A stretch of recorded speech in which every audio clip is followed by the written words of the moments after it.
Hello, I'm Ellie. I'm here in Gloucester today with Otto. Hello. And Dad. Hello. And we've come to the Jet Age Museum.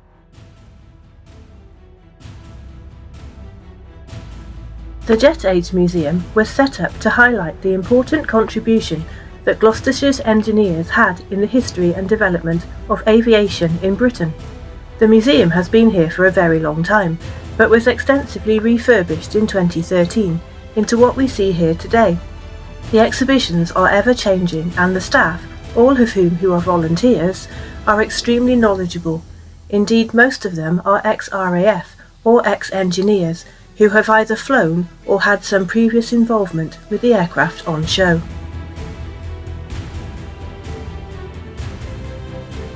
This is a replica of the Gloucester Gamecock. The Gamecock was a biplane fighter and was designed and built by the Gloucester Aircraft Company in the early 1920s. Constructed almost entirely of wood, it was 5.9 metres long, had a wingspan of 9 metres and a top speed of 155 miles per hour. It was a development of an earlier biplane fighter, the Gloucester Grebe. It first flew in February 1925 and entered service at RAF Henlow in May 1926. It was the last ever wooden fighter plane and was removed from frontline service in 1931. However, it was used by the Finns to capture a Soviet bomber on the 29th of January 1940.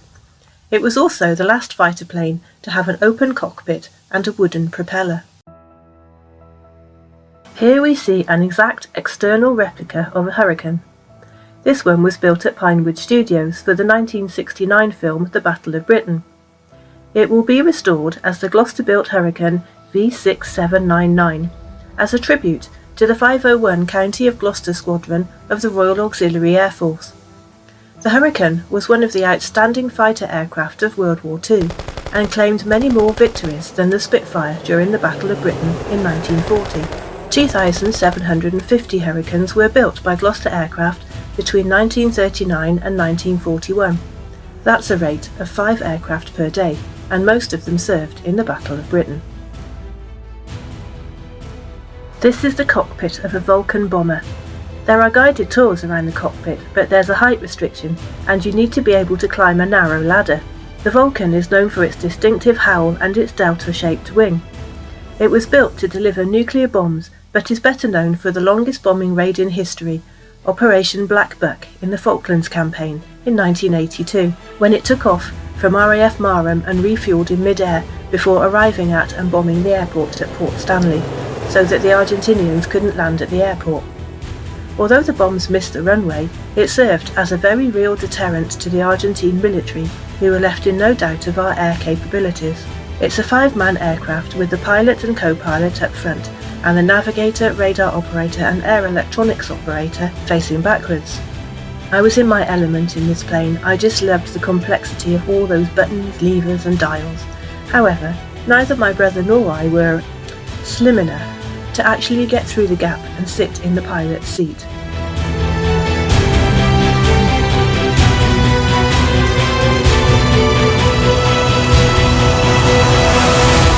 The Harrier jump jet was designed in the 1960s and entered service with the RAF in April 1969.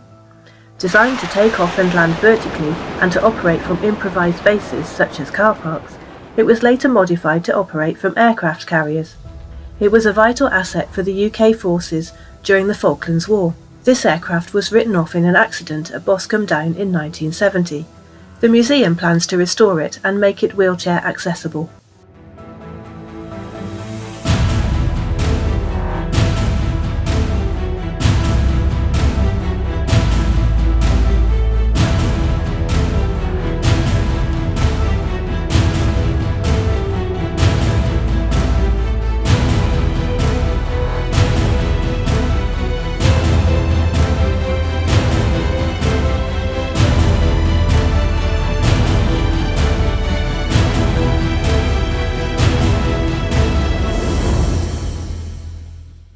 The Gloucester Meteor was the first operational British jet fighter and the only Allied jet fighter to see combat in World War II. This twin-jet engine aircraft was developed specifically for nighttime combat and reconnaissance missions. This particular model, the NF-13, replaced the Mosquito and was supplied to Egypt, France, Israel and Syria.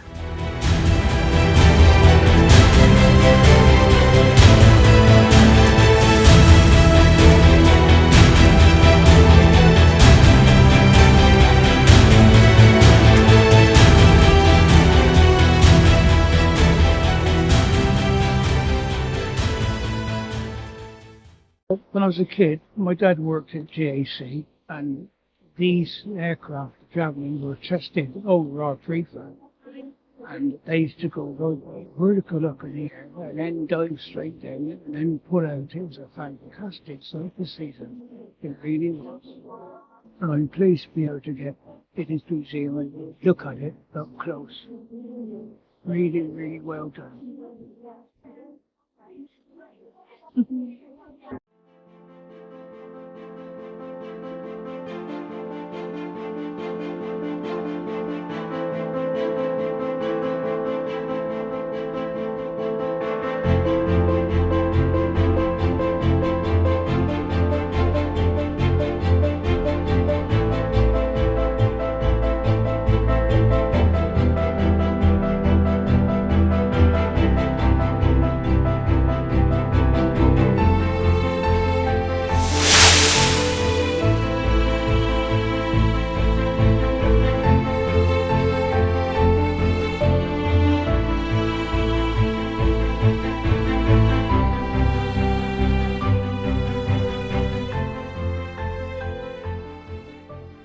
This is a full-size, accurate replica of the first British jet, the Gloucester Pioneer. The engine was designed and built by Gloucester Aircraft Company to test Frank Whittle's revolutionary invention, the jet engine.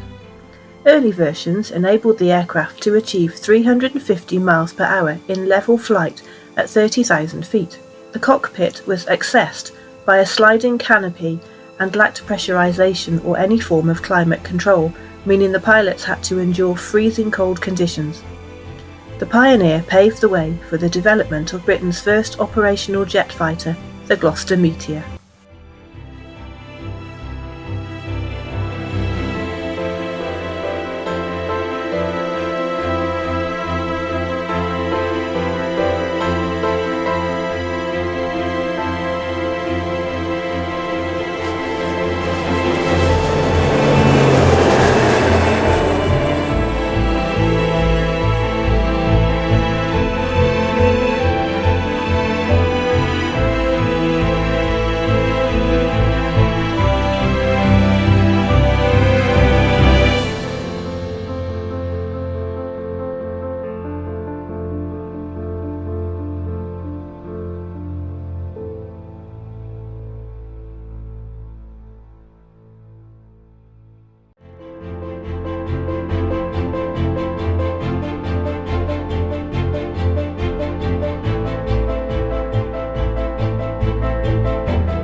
Gloucester has a strong link with Concorde.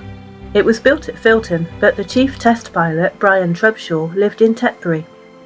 Concorde's components came from many of Gloucestershire's aviation manufacturing companies. A joint British-French project, Concorde entered service in 1976 until it was retired in 2003. During its supersonic flights, friction heated parts of the airframe to 127 degrees C, which caused the aircraft to lengthen by 300 millimetres. My granddad, my dad's dad, worked on Concorde. He was a master draftsman and worked at Gloucester Aircraft Company for almost 25 years, before moving to Bristol Aerospace in Filton. It was while he worked there that he drew to scale the drawings of Concorde's jet engines.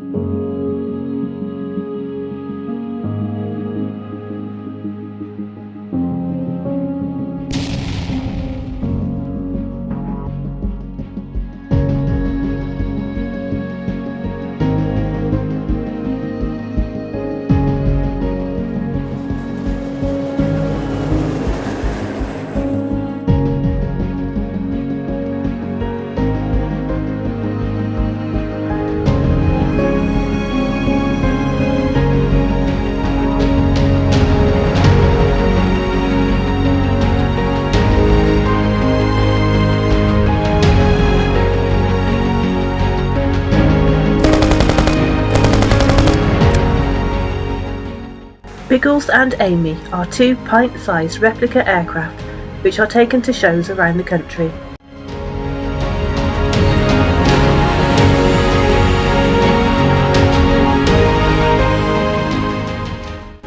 I'm not sure I can fit. I'm not sure I would fit either. It's a bit tight.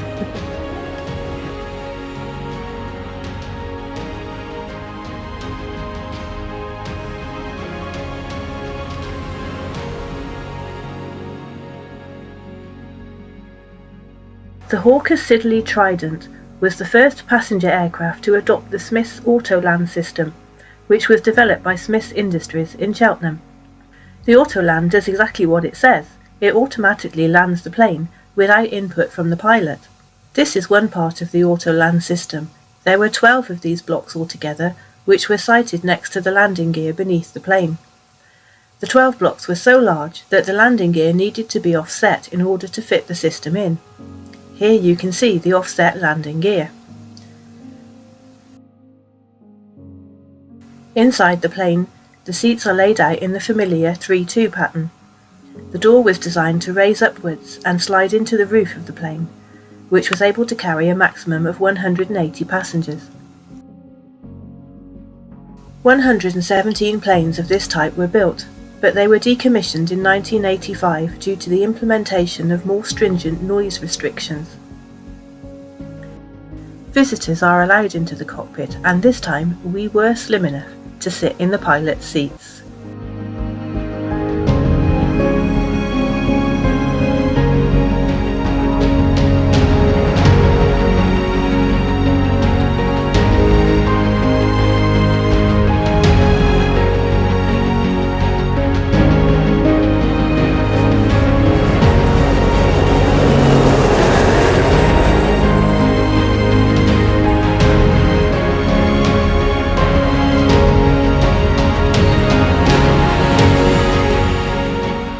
Entry to the car park and the museum is free.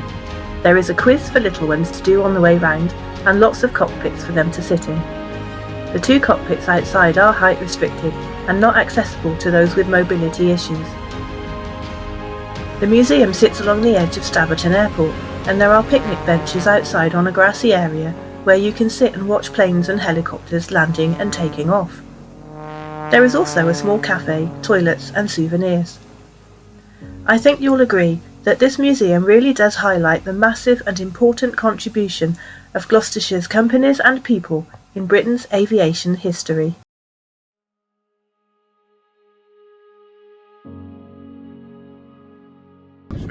Well, I hope you've enjoyed your little wander around Gloucester's Jet Age Museum. What a brilliant place! Absolutely fantastic. Really laid out well as well, I thought, and all the people that are in there, volunteers, they're all volunteers and full of information. You can ask them anything you want. Yeah, most of them have been in the RAF or have flown in or flown themselves in these planes, so they're full of information. Absolutely, yeah, really, really good. Yeah, it's fabulous. It's really brilliant. It's free, so if you're ever in the area, please do come along and you'll have a wonderful time. Absolutely. Thanks for watching. See you next time. Bye-bye now. Bye.